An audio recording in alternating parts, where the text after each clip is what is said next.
Hello everyone, I am श्रुति गुप्ता और अपने last video में हमने सिलेक्शन स्टेटमेंट देखा, इटरेशन स्टेटमेंट देखा और आज हम देखने वाले हैं जंप स्टेटमेंट। तो कौन कौन से जंप स्टेटमेंट सी या सी प्लस प्लस में अवेलेबल होते हैं वो है return, go to, break and continue. तो आज हम इन स्टेटमेंट्स को देखने वाले हैं।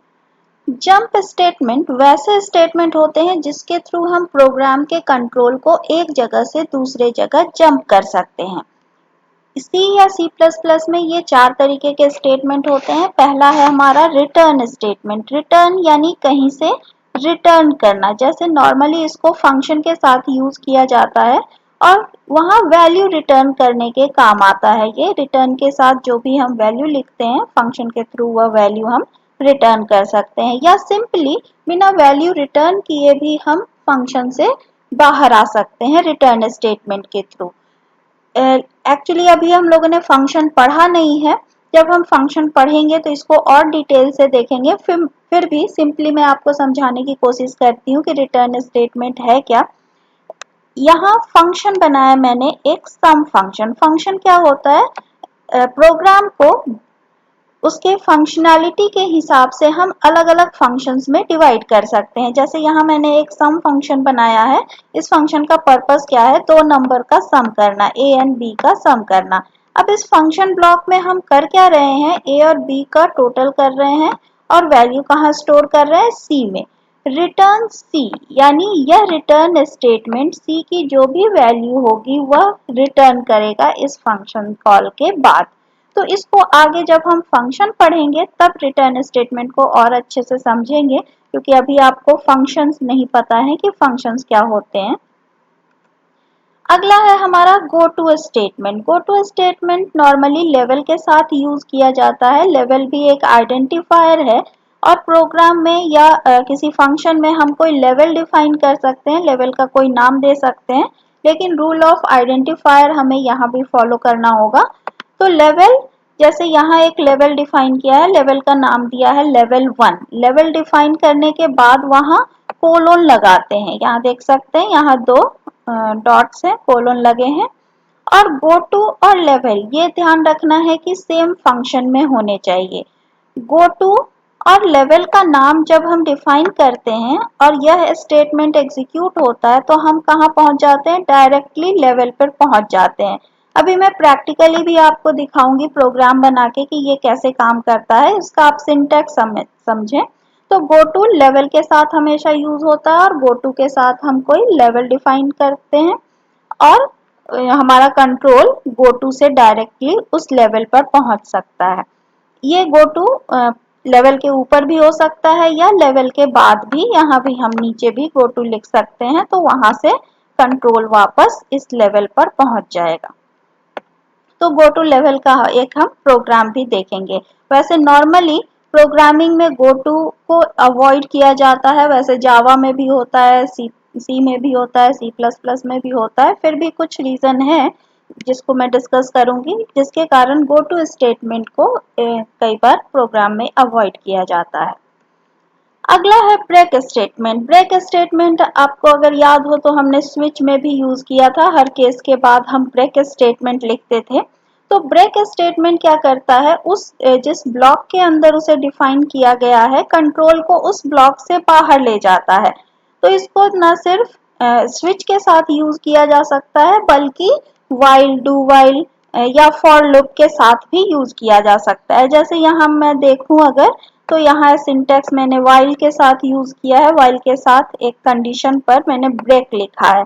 तो ये क्या होगा, बाकी कोड को स्किप करके ये सीधे लूप से बाहर आ जाएगा। यानी लूप में जब ये कंडीशन ट्रू होगी तो लूप ब्रेक हो जाएगा और हमारा कंट्रोल लूप से सीधे बाहर आ जाएगा, भले लूप की कंडीशन ट्रू हो। अगला है कंटिन्यूअस स्टेटमेंट। कंटिन्यूअस स्टेटमेंट भी ब्रेक स्टेटमेंट की ही तरह है। इसको वाइल, डू वाइल या फॉर लूप के साथ यूज किया जा सकता है। अभी तक आपने इस स्टेटमेंट को यूज नहीं किया होगा। ये जितने भी स्टेटमेंट्स हैं ये सारे कीवर्ड्स हैं। हमने कीवर्ड्स में देखा था, बहुत सारे कीवर्ड्स थे सी प्लस प्लस में। तो कंटिन्यू क्या करता है, यह अपोजिट काम करता है ब्रेक का। ब्रेक से हम क्या होता है, लूप से बाहर आ जाते हैं, जबकि कंटिन्यू यहीं से लूप को रिपीट करता है, वापस कंटिन्यू करता है, यानी इस कंडीशन के ट्रू होने पर इसके नीचे के स्टेटमेंट एग्जीक्यूट नहीं होंगे, वापस नेक्स्ट इटरेशन पर चला जाता है ये लूप के। इनको भी प्रैक्टिकली देखेंगे तो आपको क्लियर हो जाएगा। कई बार स्टूडेंट्स ब्रेक एंड कंटिन्यू में कंफ्यूज होते हैं कि इनका डिफरेंस क्या होता है। तो कंटिन्यू से नेक्स्ट इटरेशन पर जाता है, जबकि ब्रेक से लूप से बाहर आ जाता है। तो चलिए इन स्टेटमेंट पर बेस्ड हम कुछ प्रोग्राम्स देख लेते हैं। यहाँ मैं रिटर्न स्टेटमेंट पर प्रोग्राम नहीं बना रही हूँ क्योंकि अभी आपने फंक्शंस नहीं किए हैं, फंक्शंस में वो क्लियर हो जाएगा। गो टू स्टेटमेंट देखें अगला। तो यहाँ प्रोग्राम में देखें एक वेरिएबल डिक्लेयर किया है आई, और यहाँ एक लेवल मैंने डिफाइन किया है, लेवल का नाम दिया है स्टार्ट। ठीक है, सी आउट आई प्लस प्लस, यानी आई की जो वैल्यू है उसको ये इंक्रीज करके प्रिंट करेगा। साथ ही एक कंडीशन दी है कि अगर आई की वैल्यू 20 है, फर्स्ट टाइम आई की वैल्यू क्या होगी, 0 होगी, तो ये कंडीशन क्या होगा, ट्रू होगा। और यह कंडीशन अगर ट्रू होगा तो गो टू स्टार्ट, यानी गो टू स्टेटमेंट किस लेवल का नाम यहाँ दे रहा है, स्टार्ट, यानी हमारा कंट्रोल गो टू से कहाँ चला जाएगा, स्टार्ट पर, और स्टार्ट पर जाएगा। फिर ये स्टेटमेंट्स एग्जीक्यूट होंगे, कंडीशन चेक होगी, और अगर कंडीशन ट्रू हुई तो वापस हम इस लेवल पर चले जाएंगे। तो यही है हमारा गो टू एंड लेवल। अब इसको हम देखें रन करके कि ये कैसे काम करता है। सॉरी, कंपाइल कर लें और रन कर लें। तो यहाँ देख सकते हैं 0 से लेकर 19 तक ये वैल्यू प्रिंट हो रही है। ठीक है, 20 पर अगर 20 हो रहा है तो ये क्या हो रहा है कि वापस हमारा कंट्रोल स्टार्ट पर नहीं जा रहा है, हम इससे बाहर आगे गेट ch स्टेटमेंट को एग्जीक्यूट कर पा रहे हैं। तो नॉर्मली गो टू और लेवल को इग्नोर क्यों किया जाता है प्रोग्रामिंग में, स्टेटमेंट है ये, कीवर्ड है, चाहे सी हो, सी प्लस प्लस हो, जावा हो, सब में गो टू कीवर्ड होता है, लेकिन फिर भी प्रोग्रामिंग में इसको अवॉइड किया जाता है। क्यों? क्योंकि अगर कई बार ये कंडीशन हम नहीं लगाएं या किसी कारण से ये कंडीशन फॉल्स नहीं हो तो क्या होगा, हम ये स्टेटमेंट गो टू और स्टार्ट के बीच के स्टेटमेंट को रिपीट करते जाएंगे। इसलिए कई बार इसको गो टू को अवॉइड किया जाता है। इसकी जगह डायरेक्टली हम लूपिंग भी यूज कर सकते हैं कि यहाँ से यहाँ तक लूप चलाना है और इस कंडीशन पर लूप को टर्मिनेट करना है।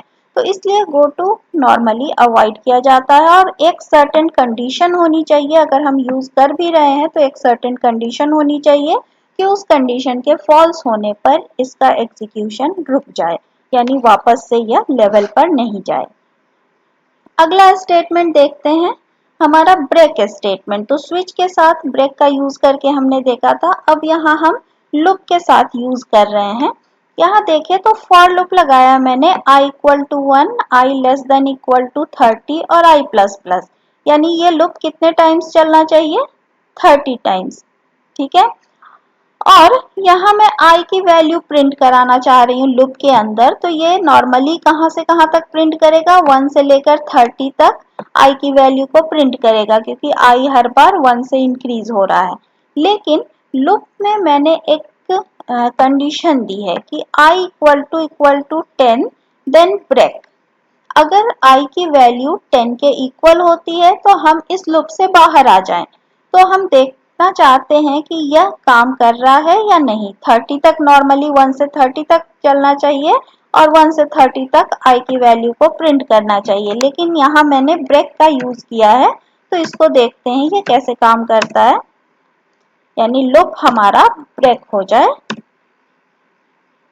तो यहाँ आप देख सकते हैं 1 से लेकर 9 तक ही प्रिंटिंग हुई, जैसे ही i की वैल्यू 10 हुई लूप हमारा ब्रेक हो रहा है और हम आगे के स्टेटमेंट्स यानी लूप को आगे इटरेशन लूप का आगे नहीं करवा पा रहे हैं। क्यों? क्योंकि यहाँ लूप ब्रेक हो गया।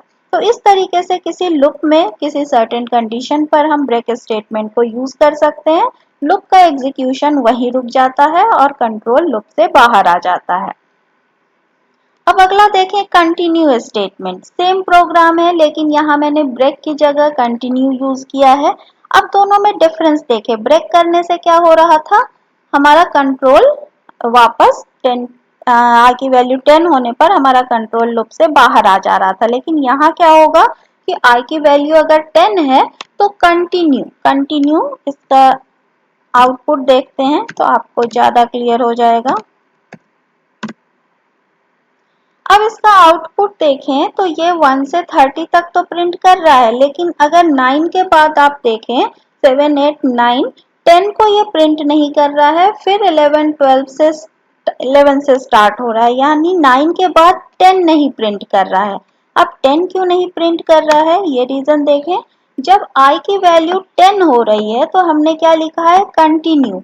कंटिन्यू से कंट्रोल क्या होगा, ये नीचे नहीं आएगा, यानी आई को जब हम प्रिंट करा रहे हैं या कंटिन्यू स्टेटमेंट के नीचे है तो कंटिन्यू स्टेटमेंट के मिलने पर लूप का क्या होता है, अगला इटरेशन, यानी आई की वैल्यू 11 हो जाएगी और फिर कंडीशन चेक होके हम यहाँ एंटर करेंगे और तब जाके ये कंडीशन क्योंकि फॉल्स हो जाएगी, आई इक्वल टू 10, क्योंकि आई अब 11 हो चुका है तो ये आई की वैल्यू को प्रिंट करेगा। यानी 10 पर ये आई की वैल्यू को प्रिंट नहीं कर रहा है क्योंकि लूप अगले इटरेशन में चला जा रहा है और इसके नीचे के स्टेटमेंट्स स्किप हो जा रहे हैं।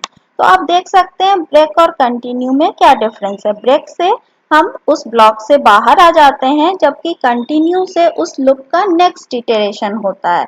तो ये चारों अगर आपको जंप स्टेटमेंट समझ में आए तो वीडियो को लाइक, शेयर एंड सब्सक्राइब करें, साथ ही अपने नोटिफिकेशन बटन को ऑन करें। Thanks for watching this video.